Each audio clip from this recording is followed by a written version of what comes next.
Hello, everyone. Welcome to the Charlotte Mason Show. I'm your host, Julie Ross, and I'm here today with Ella Savchuk, and we are going to be talking about a difficult topic. We have been doing this series on homeschooling through life's difficulties, and I've been so grateful for the guests that we've had on and just their vulnerability and their willingness to talk about difficult things, but also I've just been so encouraged by everyone and just the way that they have persevered and the hope that they have. And so Ella has been gracious enough to come on today. And if you have followed her on Instagram at Schoolhouse Grace at all, you probably know some of her story, but I'm sure there's some people who are listening who aren't familiar. So I'm glad that you're willing to talk to us today, Ella. Thank you for your time.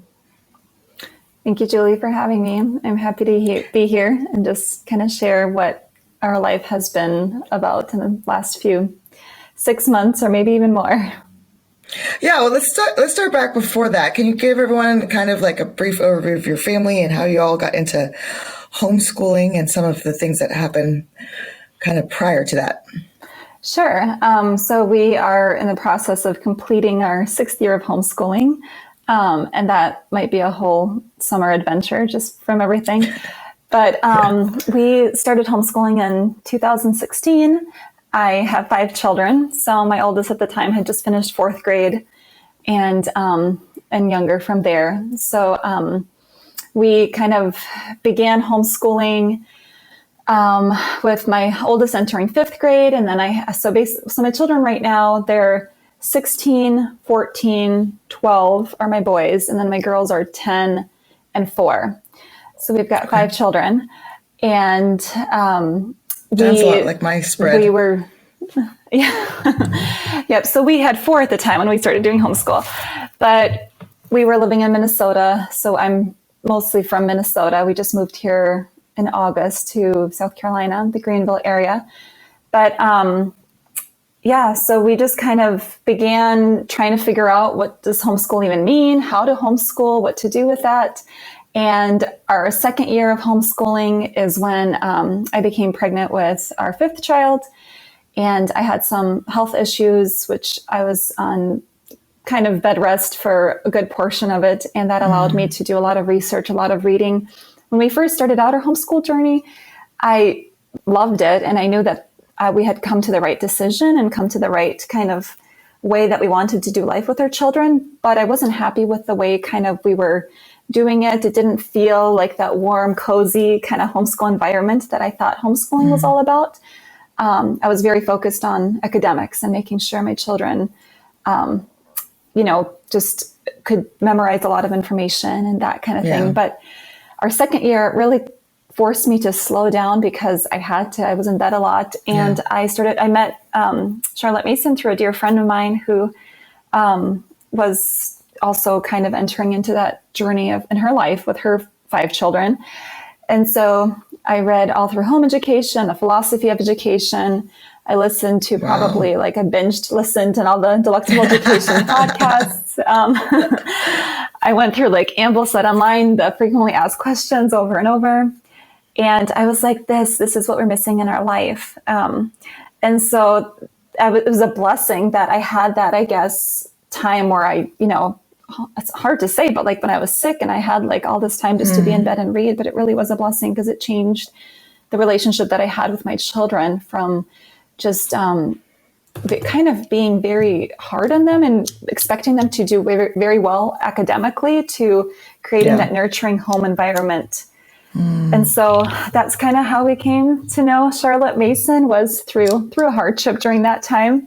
Yeah. But it really changed the way that you say that. Yeah. That's a really neat perspective. I know. I didn't think of it during the time.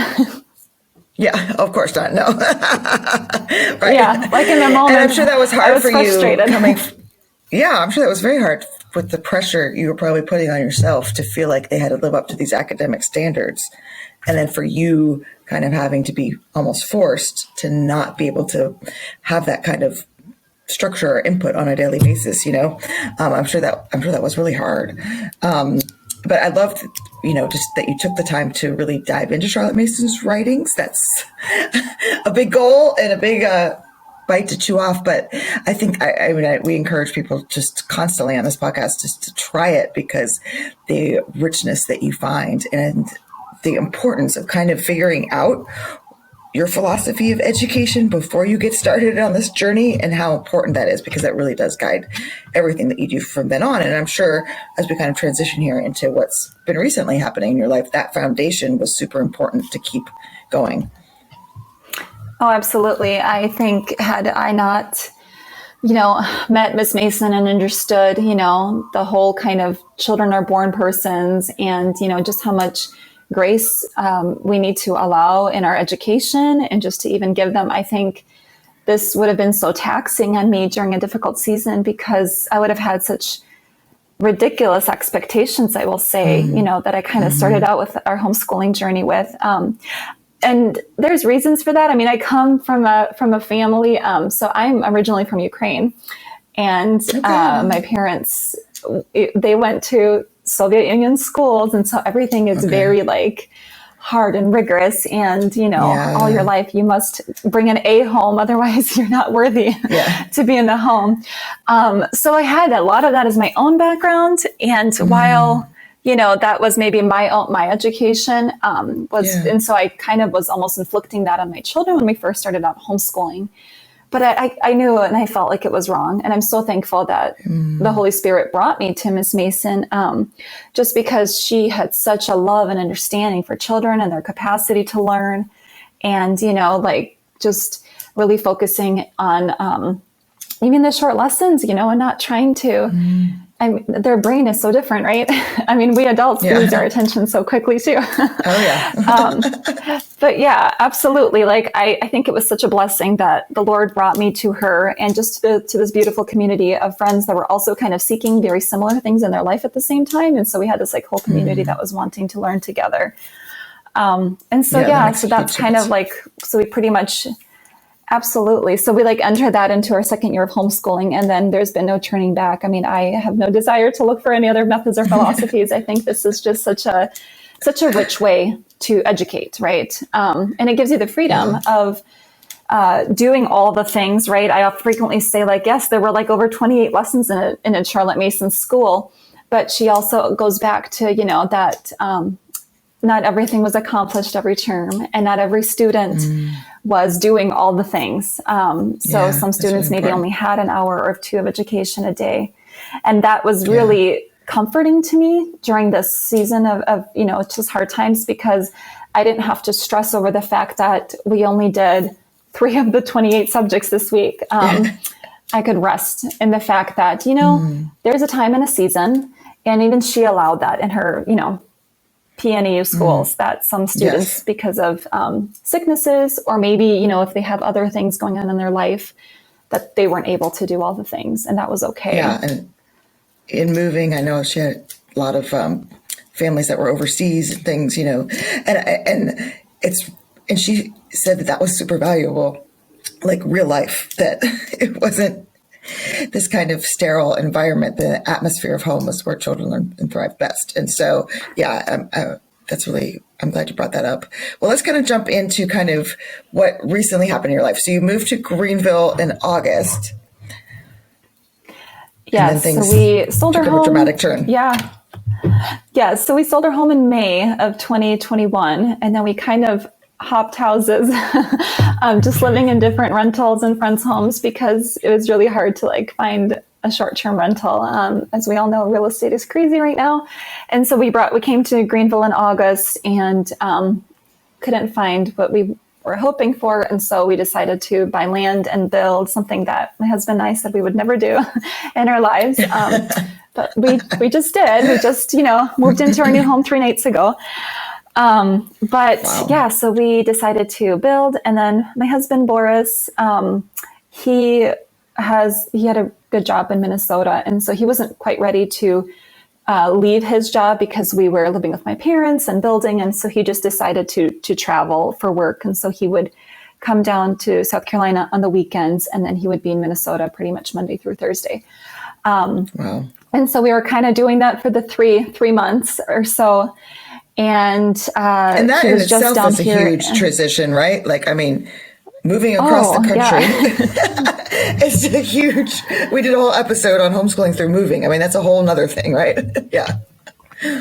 Oh, yeah, for sure. I mean, you're like trying to find your homeschooling stuff out of the boxes. You're trying to find a new community for your children, just because they were so used to the Charlotte community that we had, the Charlotte Mason community we had in Minnesota. That was so dear to them. It was so hard for them to leave.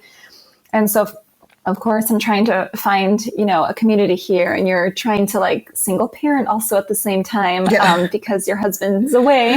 Now, I know a lot of husbands do travel for work frequently, but it just wasn't something that we were used to. We were always used to having home. So we, had a very and we had a very balanced kind of like, I homeschool, you do maybe the discipline, the other parts, right? And so now it was like all me. So that was hard in itself, which I know a lot of families probably experience too, of not having their husband around, or, even maybe single mothers, I'm sure that that's definitely something that they feel the burden of too. But so we had a nice long Thanksgiving break. He was down here for almost 2 weeks. And then in December, he came down for the weekend again. And we spent some time with our community, and he got to meet some of the family and friends. My oldest was in a play, The Christmas Carol. He was Scrooge. He had the lead role. And so that was really neat for my husband to be down here, be a part of. And then he went back to Minnesota, and then he was supposed to come back again Thursday, and we were going to go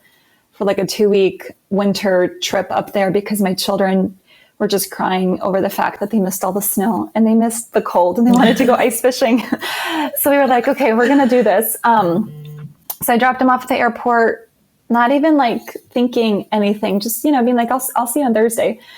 And yeah, that's when it really got hard. And so he flew back that night, and he was visiting his grandfather, who was 99. That was another reason we were going to go to Minnesota. His grandfather was living at home. He was, but he was slowly dying. Wow. And he went to go see his grandfather. That's the last video he has recorded on his phone of his grandpa. And his grandpa was in his right mind and everything. He was 99, and he was just going home to the Lord. And then I didn't hear from my husband that night or that morning. And, just being busy with 5 children, you don't think, you're just kind of like, oh, he's probably went to bed early. And the next morning you call him, and it's like, he's probably at work and he's busy. He'll call me later. We have a very trusting relationship. There was, and so then I got a phone call that he was missing. And I had to call the police there, and here I am in South Carolina, frantically calling the police over there and saying, please go search for my husband. And they're not really hyped up about it, because it's unfortunately a common phone call that they receive. But thank the Lord, they found him within probably not even an hour, just right outside his grandpa's apartment. And he had suffered a massive stroke, and he spent 13 hours in the car all alone in a Minnesota winter. Mind you, it's very cold up there, and it's below freezing. Oh, yes. But God provided that his gas never ran out, and his car ran all night, and he had the door of his car ajar for the fresh air to kind of keep coming in. There's just so many little detail things that the Lord really wasn't ready to take, him away. His grandpa died that night, but my husband lived. And so there's just so much in that alone. And so his grandfather was very near and dear to my husband's heart. He was very close with the Lord. And so it was a huge influence in my husband's life as well. And so that's when my kids and I just jumped in our car and we started driving to Minnesota. I couldn't find tickets last minute, so we were just like, I said, everybody get in. The holidays. Yeah. Right. And I was like, everybody get in the car. Nobody brought their winter jackets or their boots or everything. We just left, our warm South Carolina. And I was like, I don't care. We'll figure it out once we get there. Yeah. And, you don't think in your right mind either when something like this is happening. Yeah. So we came up north, and basically I spent the next 3 weeks in the ICU with my husband. And then My children were there, and then we transferred him to a hospital in Greenville and spent 2.5 more weeks. So he was in the hospital for 5.5 weeks, and I was there every day with him. Couldn't be with my children. My husband lost his ability to speak because of the stroke, and I had to be there. Had to be his voice.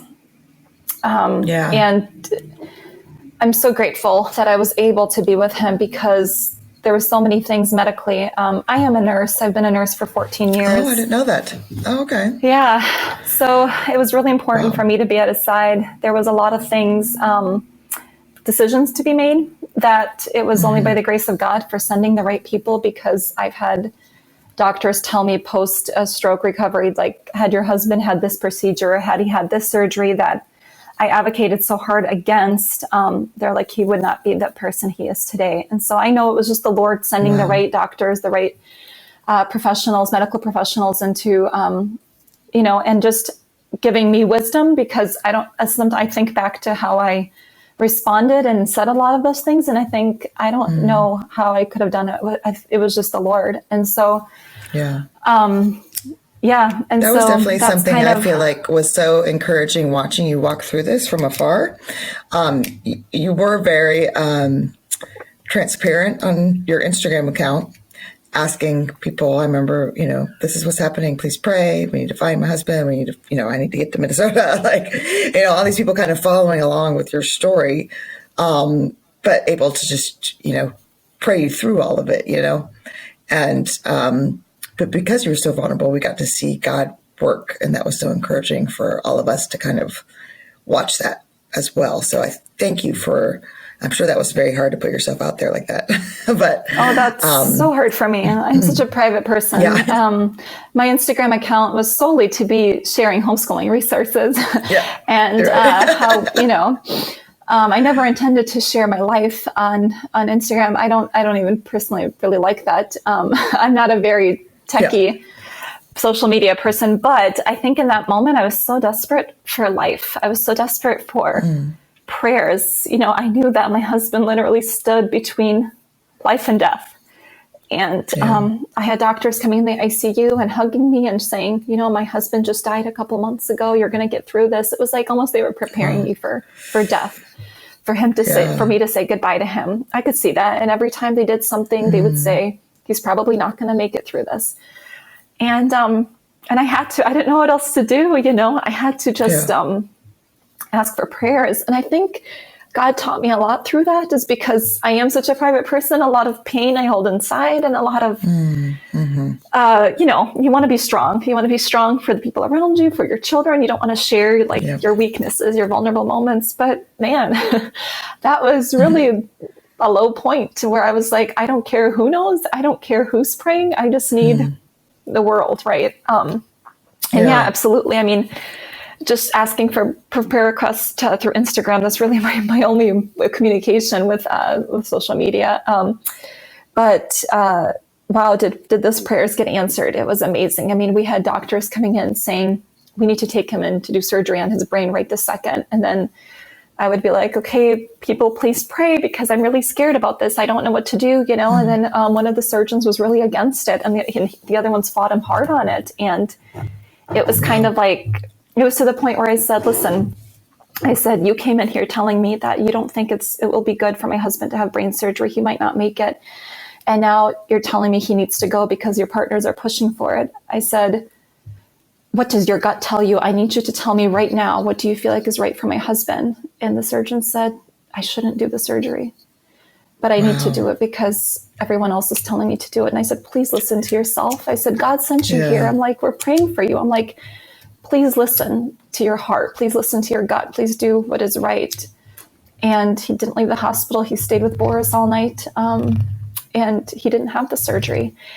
And now I wasn't against it. I'm a medical professional too. I understand that there are many blessings that come through the hands of surgeons. Yes. But there was just something not right about that situation. And it felt very different. But God, like I said, provided us the right person. They later, like a week later, came and said, we brought up your husband's case study at our meeting, and we just talked about how we really need to be careful and not jump into procedures and things like that, because not every person requires it.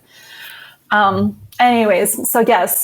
So many people were praying, prayers were being answered. And and so then we came back to South Carolina and life changed. Life changed dramatically because, I had a 10th grader, he requires a lot of help with school and algebra 2, was something we were in the middle of and all these things. And I didn't worry so much about my younger ones. So mine were 10th grade, 8th grade, 5th grade, 4th grade. And then I have my preschooler, who I really don't do anything with. I firmly believe in not doing much until they're 6. And so at least I didn't have to worry too much about that. Grateful for that. But it was like, all right, what do we do? How do we jump back into this? How do we jump back into life? Well, I'm sure that was extremely hard because you are, like you're saying, you're pretty much full-time at the hospital. Yep. So it's going from being home, doing school, I imagine altogether a lot of the time with them, you kind of directing everyone to you kind of being separated from your children. So how did you handle that? Yeah. So I just had to go back and think there's grace in this. There's grace in the fact that they're not going to do school for 6 weeks. No school. I had to be okay with that. And you know what? God just gave me that peace. Now, I'm a planner. I'm every day we school. It's just, something that is really important to us, just, education and making sure that we do the things.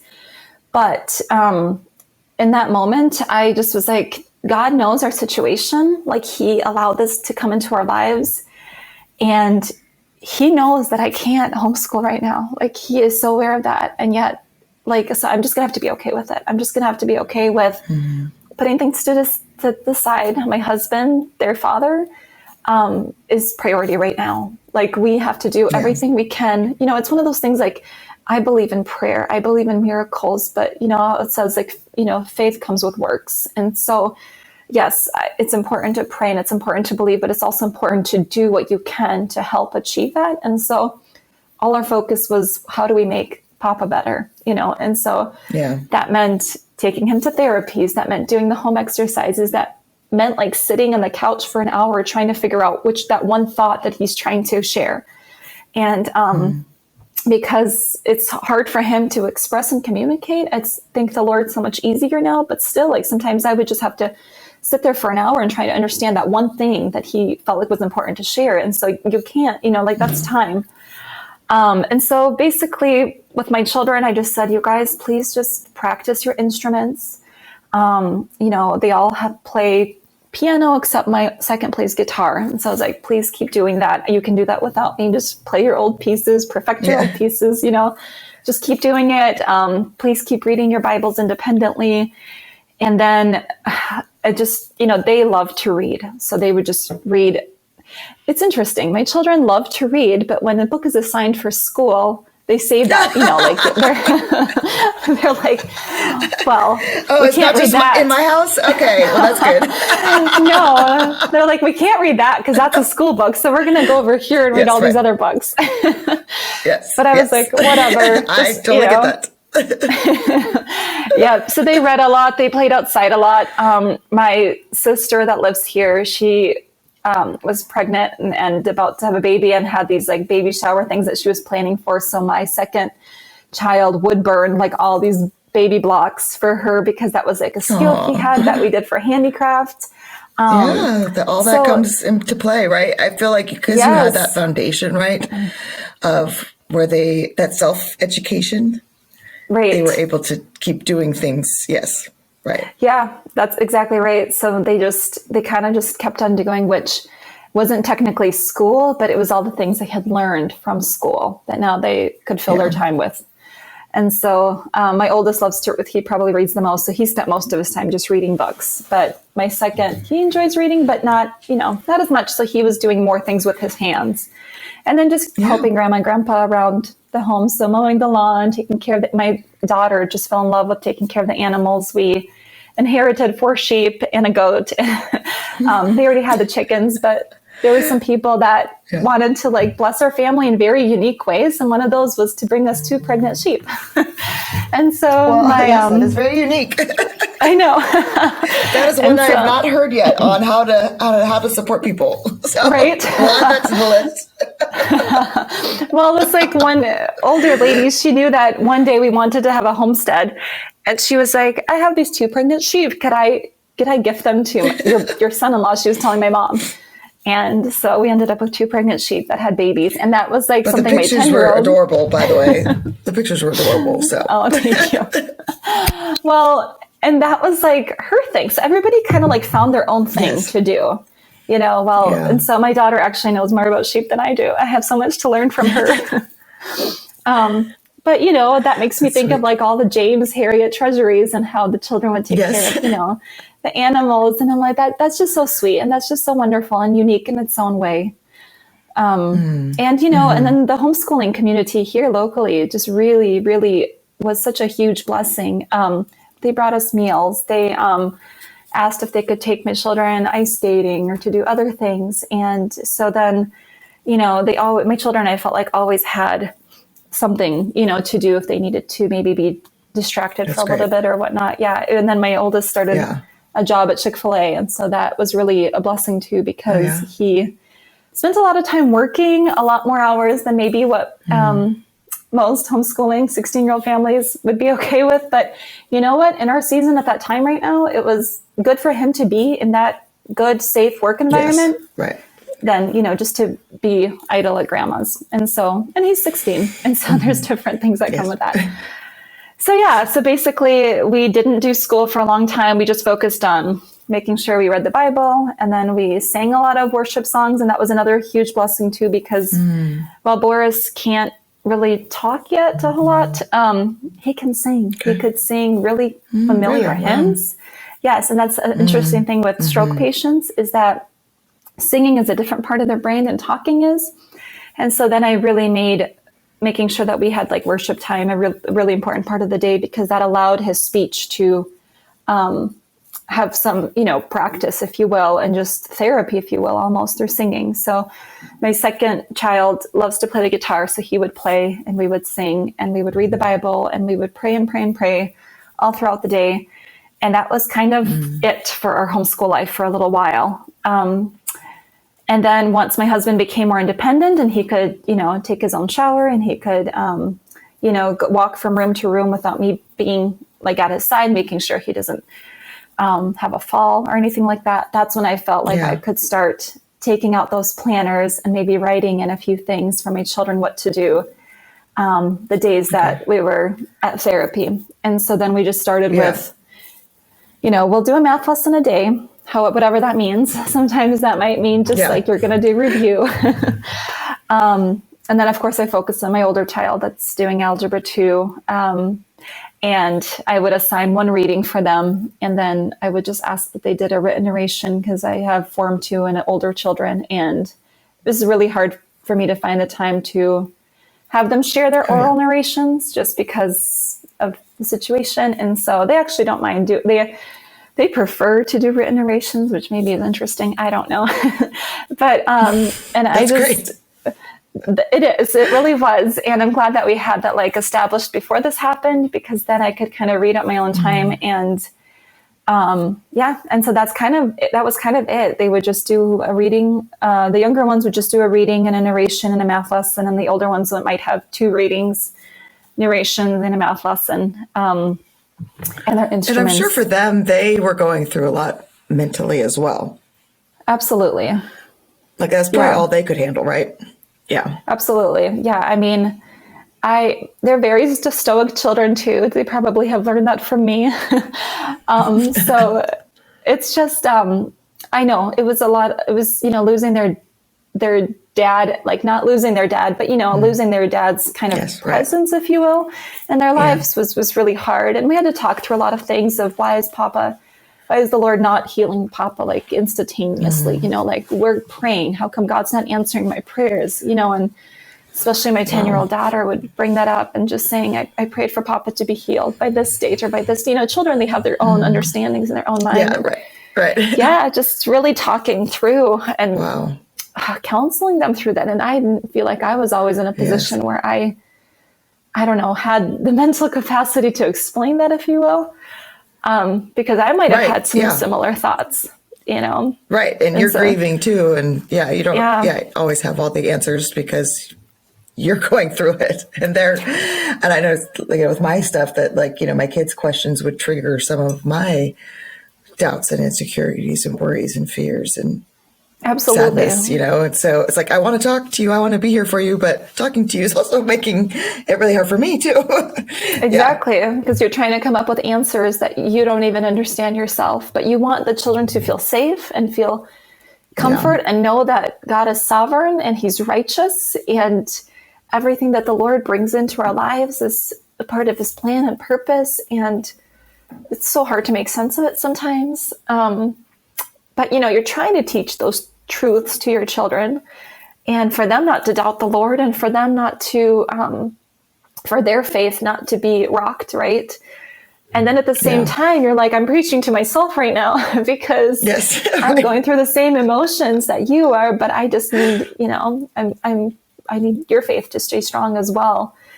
And so I think about this, it's been 6 months now, 6.5 months, and my husband is really good about reminding me the anniversary of his stroke every month, because he'll be like, trying to say, it's been this long, and I know for him it's hard too. He'll say why, why am I not the same? But, I can't focus on that, because when you do, you start going through so much and pity and everything, and you're just like, that's not getting me to a better place. But I think it's also such a blessing for the children to see that when hard things come into our life, God is the answer, even though he's not answering maybe in the ways that we expect him to be answering, but he is the answer to everything. And, we don't know where the future is headed. We don't know what it means for us homeschooling families, as our children, start to finish high school, and that, they start to choose their college choices and all these things. And with the way society is headed, we just don't know what options they will have, right? In the future, what decisions they'll have to make or choices they have to make. But one thing that I think we can kind of build in their childhood is that God is the answer to everything. Sometimes God's answers don't make sense to us, but yet we still have to keep believing. We still have to keep trusting. And if we can instill that into them while they are still home with us, and that when they go off to college or go off to jobs or whatever, right, their life is going to have for them after homeschool is over, that they have that foundation of, I'm going to run to the Lord every time something hard comes into my life. And I'm going to trust that he's going to carry me through. And I think your children have definitely seen that in you and in your husband, and your ability to persevere. And it might not be what you all want it to be, right? But it's in that daily choice to keep going that they see so much. So I hope you're encouraged that they have, if you don't have to have all the words, right? They see it in your lives, and we don't have to have it all perfect for them to know, okay, no, it's okay to worry. It's okay to have doubts. It's okay to question, but we keep going. And that's real life, right? We don't live in this idyllic world where everything's all wonderful all the time, unfortunately. Right. And so how is your husband doing now? He's doing so much better. So the 3rd, when was that? Today's the 5th. Okay. So 2 days ago, he walked into the kitchen with my 4-year-old in his arms on his hip. And for a moment, it didn't hit me. I was like, oh. And I was like, oh my, what are you doing? Put her down. I don't want you to, fall over, just because he still doesn't have a whole lot of feeling in his right side. But as I reflected it, later, that kind of scared me for a moment. I was like, he did that. He picked up his daughter. He still doesn't have a whole lot of function in his right arm. But every week he amazes me with something more. It's incredible. My birthday was a couple days ago, and he communicated to my mom to get me flowers somehow. And then my mom told me about it later. Aww. He kept pointing to the calendar and was telling my mom, flowers, flowers, So and sweet. so he amazes me in the sense that he's so on top of things. We were just putting together our furniture that we, moved over, and I did not pack the furniture. I did not take it apart. I was busy with other things when we were moving. But there's like pieces like laying around the garage. I'm like, I have no idea what to do with this. And he'd pick it up and he'd bring it to the thing that like it belongs to. And I'm like, Lord, like you have given back so much to him, like if you could just open his mouth and like allow him to speak, but for whatever reason, God is still holding that back. But he's doing so much better in the sense that he's walking without his cane inside the house. His cane is a little weathered. He needs a new one, but he refuses to let me buy him one because I think he really believes that he's not going to need it any longer. It's the bottom of it does not look well. And so I'm like, if you use that inside our house, you're going to scratch all our new wooden floors that we just had installed. Let me buy you a new one. And he's like, nope. And I'm like, okay, you must know something that I don't, so he's always doing better. He's getting stronger. His comprehension is getting better. And the speech therapist is so encouraging with reassuring me that is truly the case, and we still come to therapy 3 days a week, which is like another huge thing with my children having to be home alone during that time. But God has also sent us, because we just moved out of my parents. So they were home alone with my parents, I should say. But God has put on the heart of one of our friends in Minnesota to come down and spend the summer with us. So they just got here a couple days ago since we're out on our new property now. And so they're going to be living with us for two months. And so they'll be there with my children while I continue taking him to therapy. I know it's amazing how many different directions God just keeps sending help. And just when you feel like, how am I going to do this? And then it just comes from a direction that you just don't expect. I can't explain it. I wish I had the time to write it all down. Exactly what you're saying. Yeah, isn't that amazing? You are writing it all down, right? Because that's what's so encouraging. It's those answers, right? Yeah. And it's not how we planned it to be, or we would think the solution should be. Exactly. And I find when I step out of the way and I let go of trying to control the situation and try to make things happen, and when I step out of the way, God's like, "Oh, I got you. Here you go." Right. And it just comes from the people. I wasn't expecting that. Yeah. And it's like the people you least expect sometimes too, or maybe you had certain expectations of, certain individuals, but it's like the other ones that you had, like wouldn't even have thought would come. I don't know. It's God who just works in such amazing ways. It's really interesting. And so, we're just going to keep pushing through, and hopefully, the Lord will keep giving more back to Boris as he has been. And I think that's been the most encouraging thing, is there's never been like a pause in his recovery. Like it's always one more thing. And while it seems maybe slow, it hasn't stopped. And I think that's the beauty of God's like just redemption through it all, is he's like, I'm just going to give you back a little bit at a time, and, just keep depending on me. Like you still need me, because I think sometimes maybe when we have it all and God gives it all back, then we're like, all right, Lord, sometimes our relationship goes on pause, right?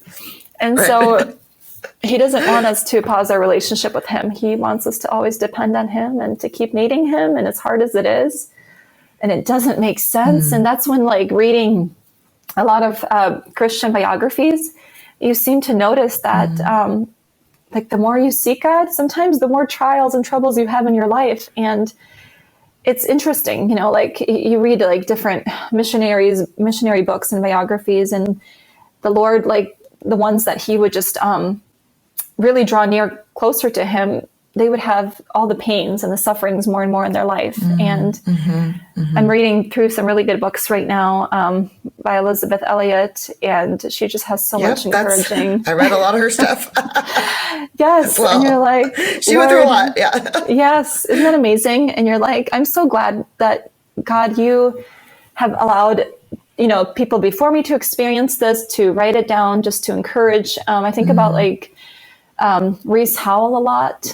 He, was an individual that lived in Wales and England, and he went through so much with the Lord where he had to give up everything to surrender to allow God to do the great things that God did in his life. And God would never have done those great things if Reese just didn't trust him and fully surrender his finances, his life, his job, his everything, And so I'm grateful for those writers, for those books that have been vulnerable and shared their lives with others to encourage us, and of course the Bible. Yeah. I mean, of course there's so many encouraging. I recently was even reading through Daniel, and you don't even think about things like this, but reading through the story of Nebuchadnezzar and how the Lord took his mind away, and he was not a godly man, True. And right. God allowed him to be like in this really horrific, like animal-like state, right?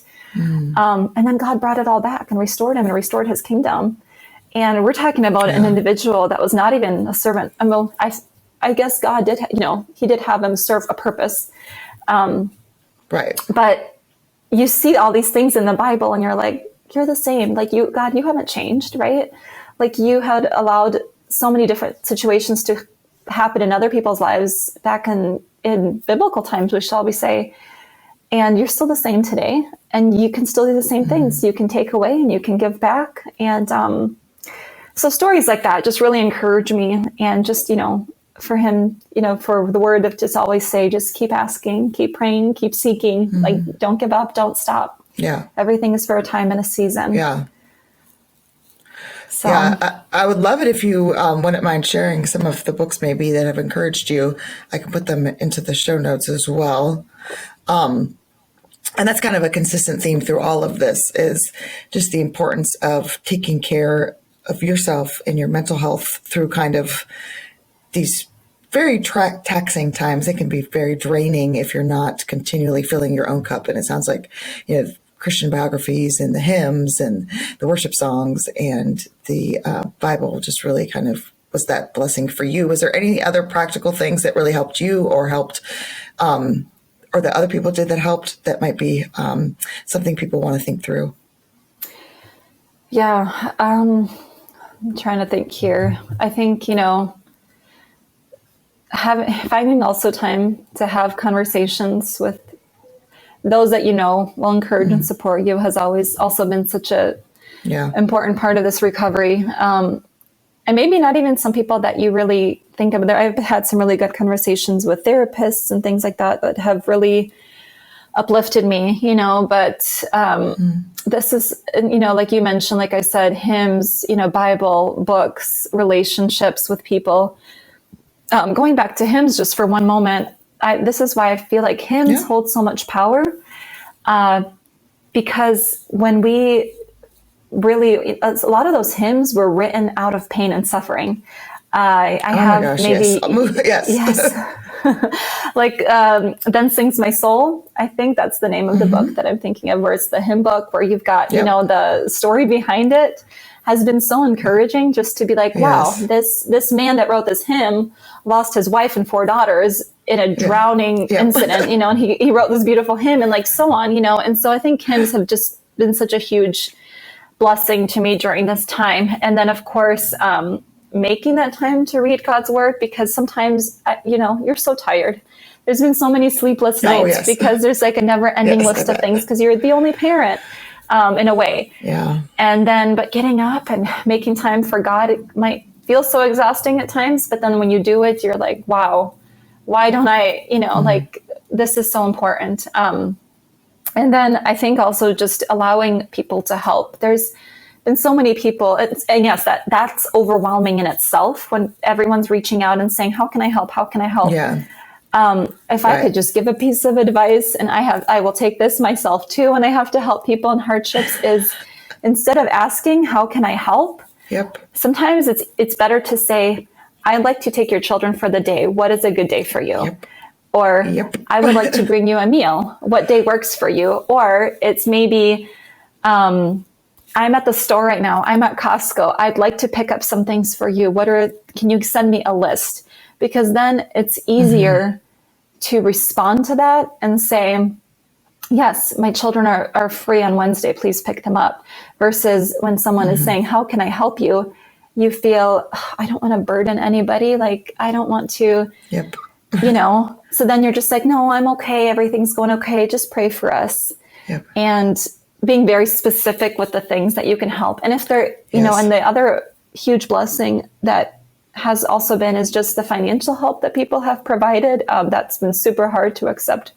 My husband and I have always been able to provide for ourselves, but not having 6 months of income and not being in a position to go back to work just because I need to care for him and the children, and trying to navigate how to do that, you know.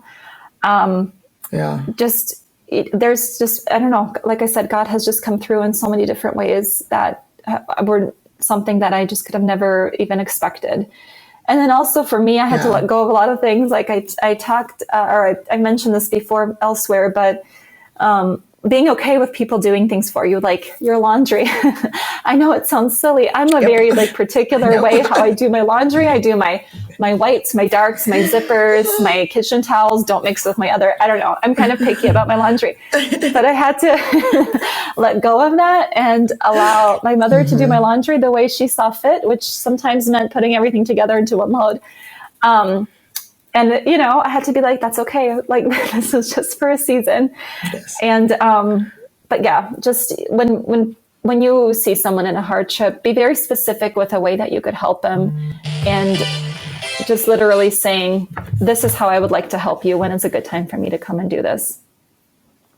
Yeah, no, I love that part about being specific. That's huge. That was really key for me as well, because I think when you're going through something really traumatic, you actually can't think clearly to say what I need help with. Like, everything is overwhelming. So come do everything. Like, I can't actually think through what needs to be done today to tell you what I need help with.